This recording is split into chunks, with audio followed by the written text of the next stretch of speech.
Olá pessoal, tudo bem com vocês? Vamos começar a nossa videoaula de História. Dá uma pausa neste vídeo, pega o seu livro Eu Gosto Mais, página 305, faz aquela leitura e vamos começar. Vamos falar sobre patrimônio, a memória da humanidade.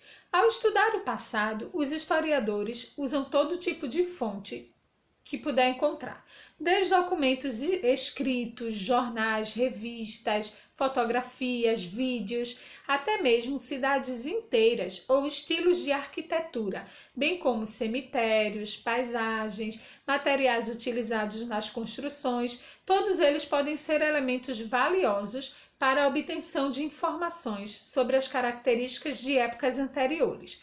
Por isso, pela importância que tem, muitos elementos produzidos pelos grupos humanos podem se tornar patrimônio cultural ou histórico das sociedades. Patrimônio. A palavra patrimônio deriva da língua grega e do latim e quer dizer pertencentes ao pai.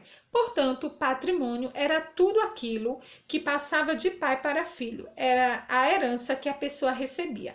Mas atualmente, patrimônio tem um significado muito mais amplo.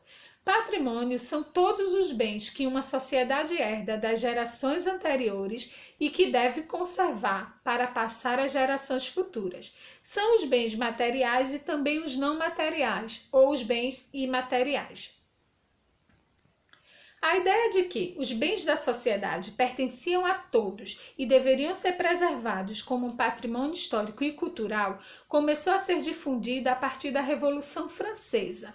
A Revolução Francesa foi um longo conflito que começou lá na França, em 1789, e que conquistou uma série de direitos para os cidadãos e as pessoas comuns.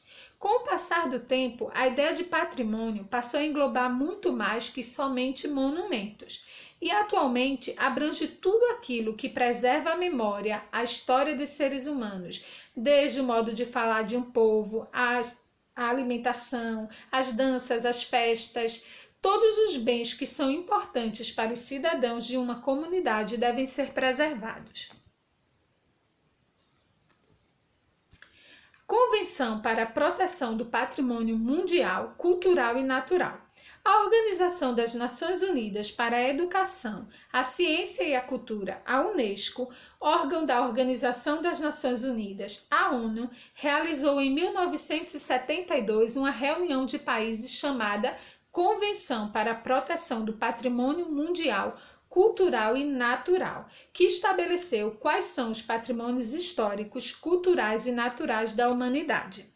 No Brasil, o órgão governamental que cuida de identificar os patrimônios, de classificá-los e protegê-los é o Instituto do Patrimônio Histórico e Artístico Nacional, o IPHAN, que é um órgão ligado ao Ministério da Cultura. Patrimônios materiais e imateriais. Os bens de uma sociedade podem tanto ser objetos quanto elementos não concretos. Assim, podemos classificar os patrimônios tanto históricos quanto culturais em patrimônios materiais ou imateriais.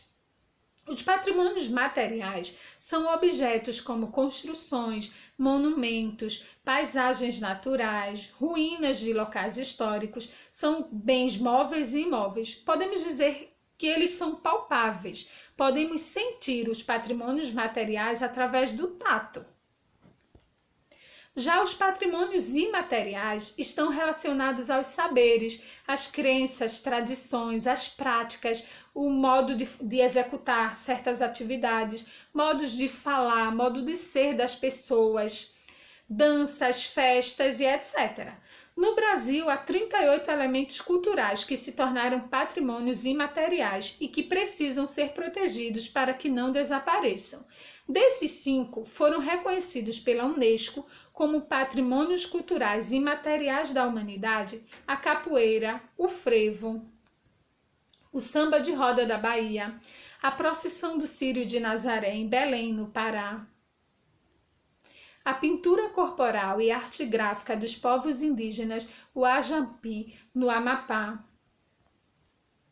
Agora, vamos classificar os patrimônios, tá? Além da classificação que nós vimos, podemos analisar os bens da sociedade usando outro critério. Podemos classificar os patrimônios em histórico, cultural ou ambiental.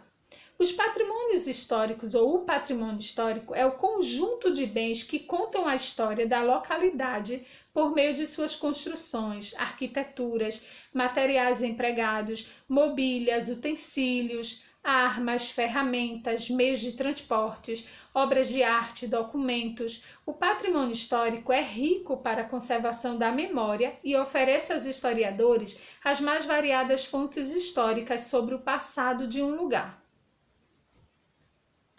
Já o patrimônio cultural é o conjunto de bens materiais ou imateriais que contam a história pelos costumes, tradições, crenças, lendas, cantos, danças, linguagem, as superstições de um povo, os rituais, festas, culinária típica de um povo.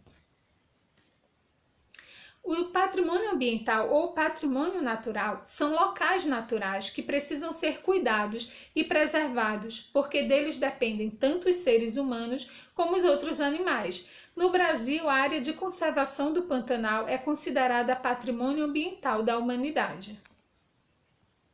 Agora, aplique os seus conhecimentos. Realize as atividades da página 308. Atenção ao terceiro quesito. Escolha um patrimônio material ou imaterial de Pernambuco. Cole gravuras e fale sobre o patrimônio escolhido. Fazer no caderno. Faz lá com o cabeçalho tudo bonitinho, tudo organizado. Coloca a data. Até a próxima aula. Um grande beijo.